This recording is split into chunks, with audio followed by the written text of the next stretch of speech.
उत्तर प्रदेश के पूर्व मुख्यमंत्री अखिलेश यादव जी इस वक्त हमारे साथ हैं। अखिलेश जी, आज आप कानपुर के दौरे पर हैं और चुनावी वर्ष में हम लोग चूंकि एंट्री कर चुके हैं। पिछली बार कचौड़ी और समोसे की बात हुई थी, समोसे की दुकान पर भी आप गए। क्या चुनावी संदेश समोसे से? मैं बधाई देना चाहता हूं कानपुर के लोगों को, और कम से कम उस समोसे वाले को जिसकी वजह से जो कानपुर के तमाम लोग, केवल वो इस मुन्ना समोसा के अलावा कई और समोसे वाले भी हैं। हमें उम्मीद है कि सेल बढ़ेगी समोसों की इस बार और बढ़े, क्योंकि अगर समोसे के इतिहास में बीजेपी वाले जाएंगे तो न जाने कौन सी कहानी निकाल लेंगे। बीजेपी का बस चले तो समोसे में भी कहानी निकाल सकते हैं कि ये समोसा भी कहीं और से आया था।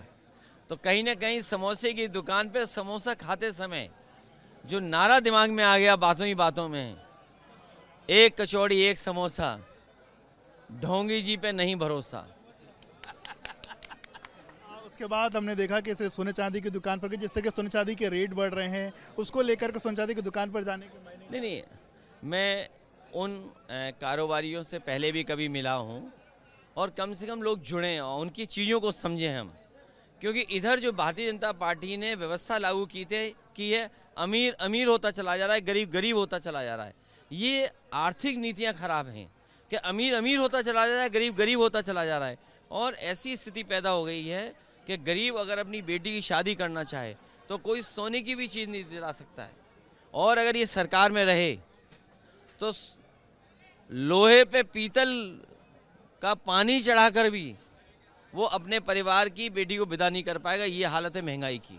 तो आखिरकार ये अर्थव्यवस्था कैसी बनाई है कि अमीर अमीर होता जा रहा है, गरीब गरीब होता जा रहा है।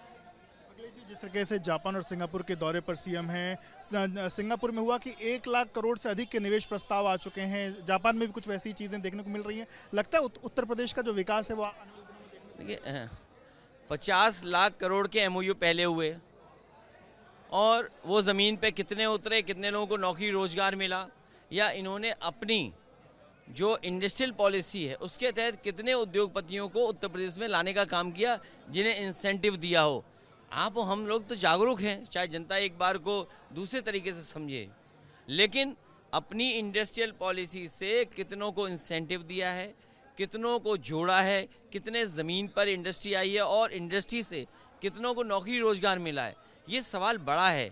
जब 50 लाख करोड़ के MOU करके लगभग 9 साल में और दिल्ली के 11 साल की सरकार में ज़मीन पर नहीं पहुंचा है, तो आखिरी वक्त पे विदाई के समय पर ये सरकार कमाल की है।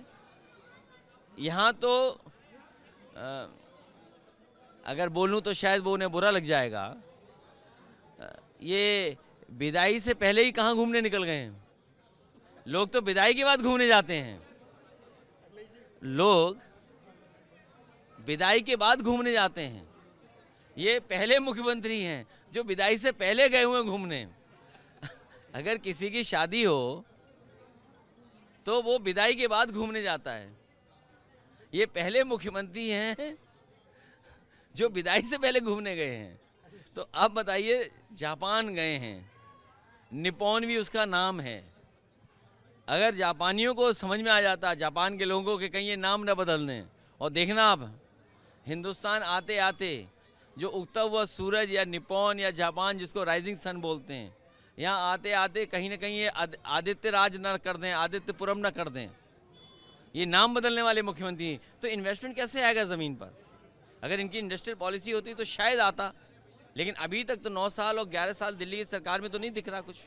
वही ट्रैफिक की समस्या, वही सड़कों पे धूल मिट्टी, वही महंगी बिजली, वही कानून व्यवस्था ध्वस्त, वही किसान इंतजार कर रहा है कि फसल की कीमत मिलेगी कि नहीं मिलेगी, या फसल का सही पैदावार हम कर पाएंगे कि नहीं कर पाएंगे। तो इन बुनियादी समस्याओं का समाधान क्या है इनके पास?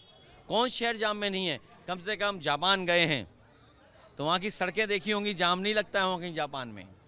और अगर जापान गए हैं तो बुलेट ट्रेन में बैठ लें और क्योटो भी देखाएं, और जब क्योटो देखेंगे तो अफसोस होगा कि देश के प्रधानमंत्री के प्रधान संसदीय क्षेत्र में हमने कोई काम नहीं किया, और जब इतने साल में काम नहीं किया तो अब क्या उम्मीद करोगे 8-9 महीने में कुछ काम हो जाएगा? होली आ रही है, होली को लेकर के मनोज तिवारी ने जो गाना बनाया है उसमें आपकी तस्वीर के साथ भी कुछ लाइनें हैं और बिहार चुनाव को लेकर के है। बिहार चुनाव में आपको और उससे नुकसान, हालांकि बाद में उन्होंने कहा कि होली है और उस पर कोई बुरा ना देखिए, हाँ, होली के त्यौहार पे ये कहा जाता है कि होली है बुरा ना मानो। हम स्वीकार करते हैं होली पे जो कुछ उन्होंने कहा है। अगर होली पे रंग उन्होंने डाला है हम लोगों पे, तो रंग हम भी डालेंगे, तब बुरा ना मानना। और फिर अब वो तो पुराने समाजवादी हैं, कोई बात गलत नहीं कही होगी। एक और सवाल है, बसपा के जो विधायक हैं उनके यहाँ छापा पड़ा है, तो उनके जो रिश्तेदार हैं भाजपा के मंत्री हैं दिनेश सिंह, उनका कहना है कि जो संस्थाएं इस तरीके की चीज़ें कर रही क्योंकि उनकी जो बसपा के विधायक उनकी तबीयत नहीं सही है, नर्स को अंदर नहीं जाने दिया जाए, अगर उनके साथ कोई भी अनहोनी होती है तो ये संस्थाएं ही जिम्मेदार होंगी। जो कुछ कहा जा रहा है एकदम ठीक कहा जा रहा है। इसके साथ एक चीज़ और जोड़ लीजिए, बीजेपी किसी की सगी नहीं है, बीजेपी अपने लोगों की भी सगी नहीं है। ये बात तो स्वीकार करनी पड़ेगी। अब अगर बीजेपी के लोग ये कहें कि संस्थाएं किसी के सारे पे काम कर रही हैं, तो मान लीजिए शंकराचार्य का अपमान कैसे हो रहा है।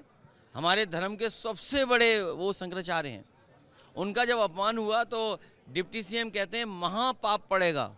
और जो देख रहे थे शंकराचार्य को और अपमान होते हुए देख रहे थे, क्या उन पे महापाप नहीं पड़ेगा? अगर इनको दुख है और उनको दुख था, तो मैं तो एक ही सुझाव दे सकता हूँ, जापान से आने में बड़ा वक्त लगेगा, इस्तीफा दो, 100 विधायकों का ऑफर समाजवादियों की तरफ से, नया मुख्यमंत्री बनाओ, नए तरीके से काम करो। चुनावी वर्ष में जो ब्राह्मण कार्ड है वो चल रहा है आज, पीडीए कार्ड। देखिए, शंकराचार्य पीड़ित हैं, दुखी हैं, अपमानित हैं, तो बताओ हम लोग उनके साथ खड़े हैं कि नहीं खड़े हैं? बिल्कुल। तो आपने उत्तर प्रदेश के पूर्व मुख्यमंत्री अखिलेश यादव जी को, जिन्होंने एबीपी न्यूज़ से बातचीत की। कैमरामैन प्रेम सिंह के साथ विवेक राय, एबीपी न्यूज़, लखनऊ।